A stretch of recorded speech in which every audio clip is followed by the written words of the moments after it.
afternoon. I'm really delighted to be moderating this panel. We've got some really good people here today who are going to, they've got all of this great experience. I'm sure you are all interested in how do you scale out of one city into multiple locations. So we're going to try and talk as much about sort of experiences and very sort of solid kind of examples.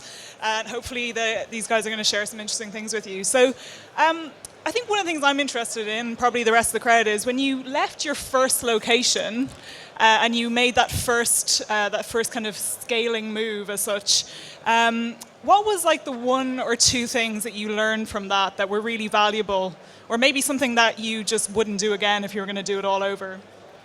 So just for everybody's benefit, I hope you can hear me. Freshest was originally founded in Chennai, India, and it was global from day one. Our first customers were actually in Western Europe. And for us, the idea that you have to be obviously, you could manage it for a large part of the market, but when you go up market for enterprise customers, you obviously have to be in market to both build the brand and to be able to spend time with customers in the sales cycle. When you go and sell into enterprise and mission critical software, they do want to know who I'm partnering with for the next few years. So we actually we were very thoughtful about our expansion. We took some time before even though we were a US company, before we opened our US headquarters, and that's when I came on board. And I would say, obviously the lessons learned, but we were very, very thoughtful about hiring. One of the things that we were talking about earlier is, while we are based in the Valley, I was very clear about this, that this place may not be for everybody. So the folks we brought in, we want to make sure that chemistry-wise could work in a globally distributed company. The culture that we have, it has to be consistent across all our offices. So today we have locations in Chennai, in London, in San Francisco, in Sydney, and it's 500 plus people, and the sun never sets on Team Fresh Desk.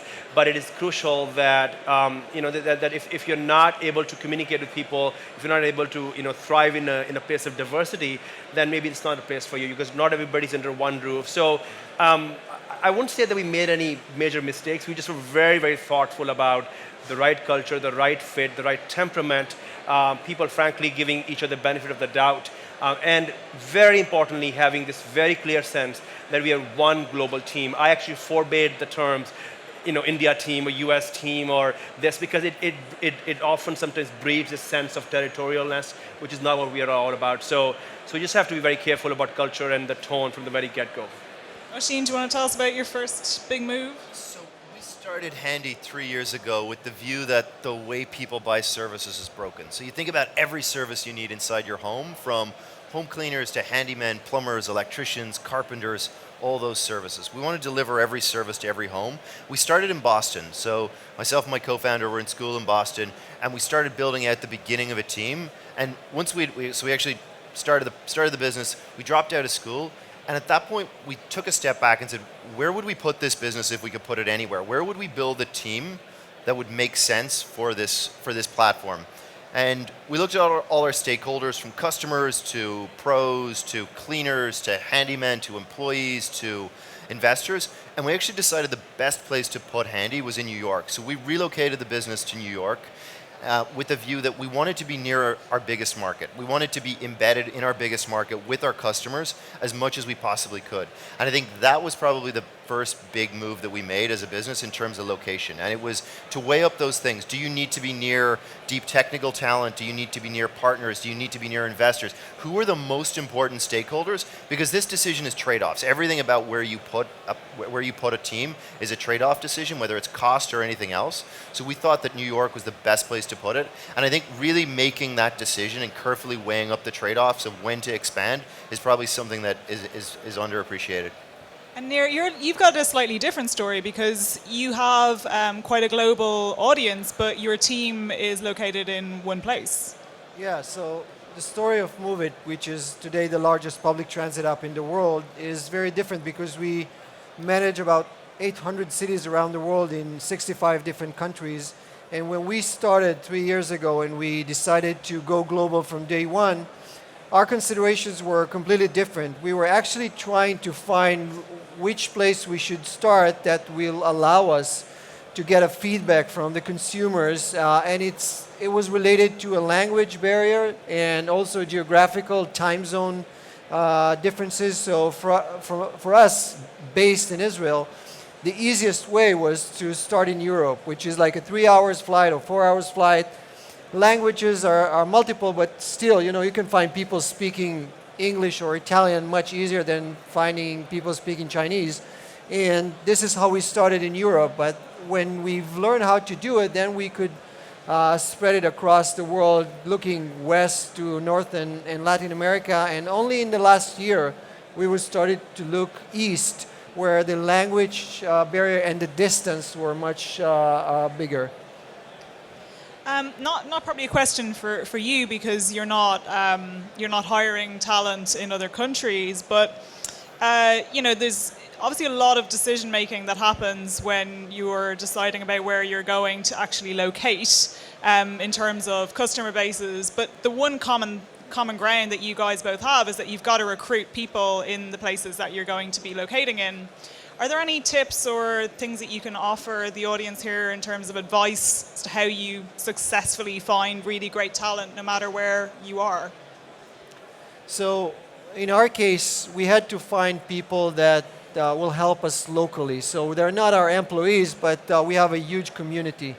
And one of the things that we were really struggling is about how to find people that will really be excited about what we are doing. So, my only tip that relates to building a company that is based in one location but also looks for a lot of people outside of the world is find people that are passionate about what your business is all about. So we were actually we're after people who are enthusiastic about public transportation, not necessarily that they were the great marketing guys or the great sales guys, but once they were passionate about public transit, they helped us in any way they could to promote our business in their own country.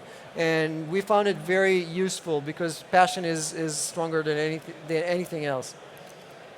I think across the board, whether it's investors or whether it's team or whether it's customers or whether it's pros, I think network is the strongest way in which to recruit. So whether you're, literally recruiting the first member of our team in the UK came through Investor Network. When we thought about how do we bring on pros, so Handy's the largest provider of home services on demand. So we've about 100,000 transactions happen every single month, delivered by 10,000 pros. We've had 900,000 people apply to join Handy as cleaners, as handymen, as plumbers. Most of the people on the platform come from referral from other people. So across the board, it's network that's driving all these things. And I think really developing a system to say, how are we going to incentivize our network, or how are we going to engage with our network to help us bring in talent is super important. I agree with Oisin, and in fact, I'll share with you some personal examples. I was the first person in the Freshdesk San Francisco headquarters, and I decided not to use any outsourcing services whatsoever. And we had raised a bunch of money from Google and Tiger and Excel. We were getting pounded by all these requests from outsource search firms. And I literally, my pastime activity, unfortunately, was, well, not unfortunately, but fortunately, every night, literally on Angel List, on LinkedIn, on my network, investors network, reaching out to people, because it was crucial that we bring folks who were frankly in our image, in our culture image. And I knew that could not be, it was very hard to communicate and get that from outside resources. So it was harder, but using the network and everybody that we hired, whether it's VP of marketing, VP of biz dev, our first sales rep, they all of them came through a network. So my one piece of advice would be the first person that you bring into that office, that person better have a network. Because the company relied on my network to make this happen. If I did not know people, if I had not been in the Valley for 20 years, I would have had a very difficult time, and I would have to rely on these outside resources that are, frankly, good at selling you, but they're not necessarily the best resources when you're trying to do things very thoughtfully. So that's my tip, would be that your first hire should be done with the thinking that he or she would bring other folks in, and they better have a broad network or the ability to quickly build out networks. Because to Oisin's point, that is the most crucial resource.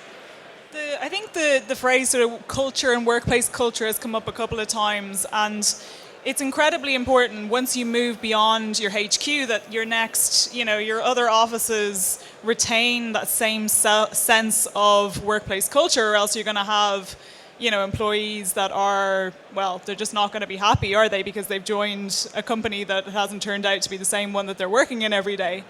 how do you maintain the same culture in the offices that you're in, and also at the same time, because each office should have its own sense of identity. Absolutely. How do you let them do that as well and enable both those two things to happen? So, there's no replacement for in-person contact and relationships, period. And yes, we are all on Skype, we are all on Hangouts, we are all on FaceTime, and that's how we run Fresh Desk around the world.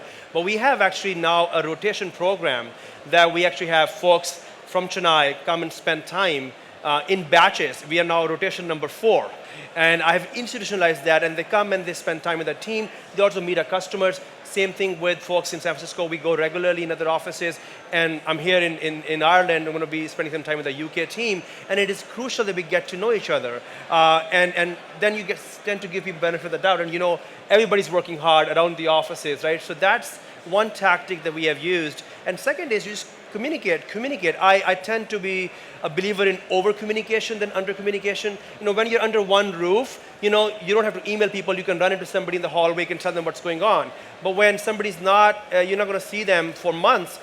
You have to use the tool, whether it's Slack, whether it's other collaborative tools, to be able to communicate. So that's the other thing.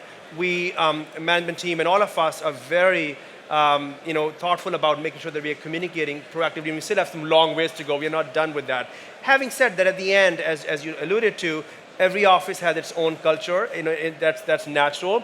Silicon Valley is different from London or Chennai or London or Sydney, and you don't want to discourage that. And that's our strength. But the company mission comes first, and the culture, local culture, should not necessarily come in the way of the broader mission and culture. Yeah? Oisin, do you have any thoughts on that? Yeah, I don't think that the culture question is like independent, I don't think it's related to location. I think it's like its own independent topic. So you there's a framework for this. You set a mission, you decide what your values are, you socialize those values, you put in place a framework, and you say, we're going to hire against these values, we're going to fire against these values, we're going to promote against them, we're going to reward against them, we're going to make decisions based on the values. And if you're not doing that, independent of location, it's not going to work. And it's super hard, and it's incredibly frustrating to say, hey, I need to make this one exception because of this one person, but you just can't do it. You've got to say, hey, if these are the values and we're truly going to build towards a culture that's cohesive, then you need to act in accordance with the values, or you've got the wrong values. And I think, to accept that it's never finished, you're going to continue to work on it.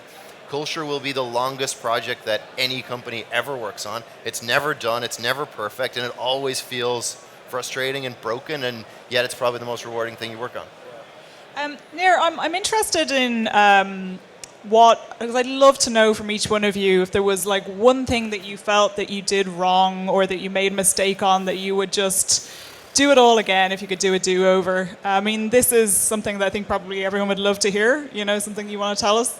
Yeah, I mean, not necessarily we're going to do again, but for us as a company that works from one location and still manage so many services around the world, one of our biggest mistakes was not to travel a lot to the locations where we provide service in the beginning. So one of the anecdotes we had is that, we launch a lot of cities. By the way, today we launch a service in a new city every 24 hours. So every 24 hours, Movit is adding a new city to the service. But back then, it was a new city every week or something, or every 2 weeks.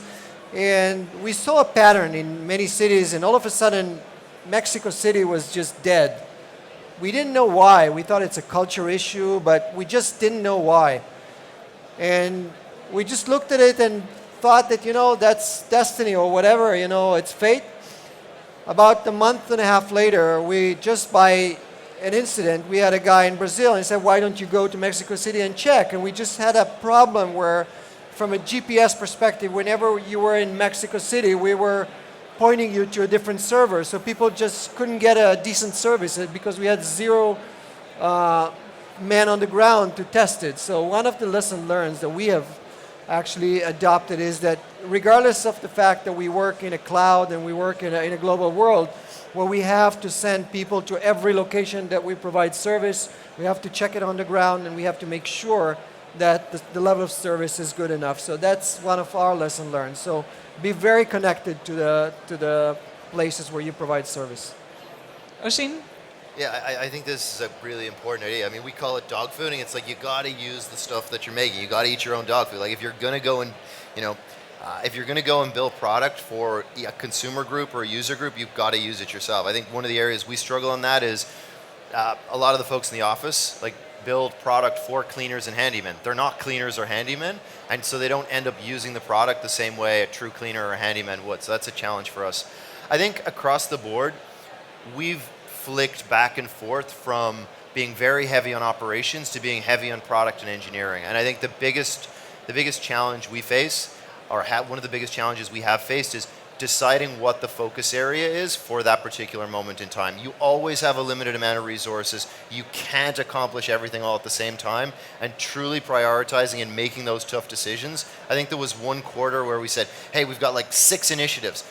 Nobody can even remember 6 things. Like, it's just ridiculous. Like, if you can't like name them off and say, hey, here are the top 3 things we're working on this quarter, if I can't do it, then there's no chance that I'm going to be able to communicate to 150 people, hey, here are the 3 things we need to work on. And I think that having a level of discipline around prioritization is like something that we've struggled with.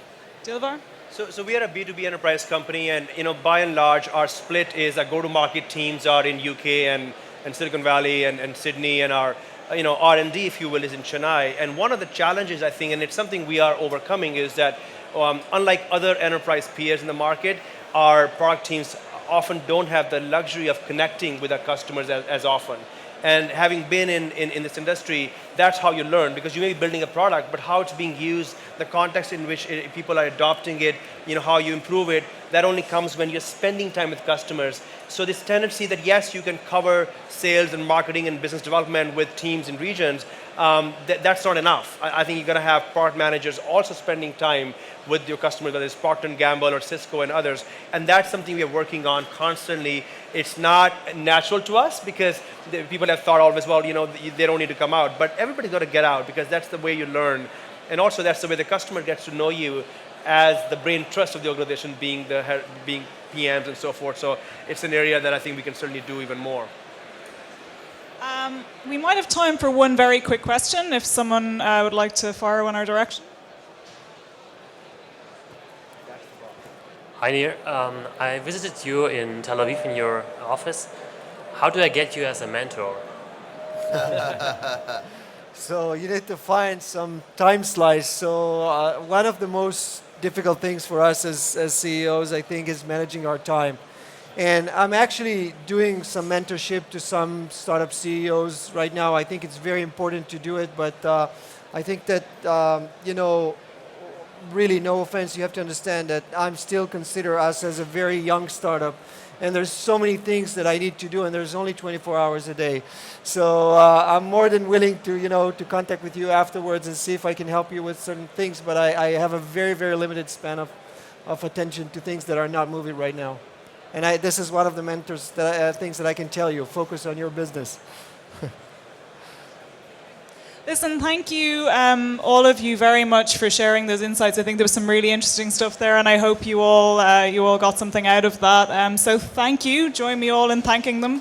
Thank you.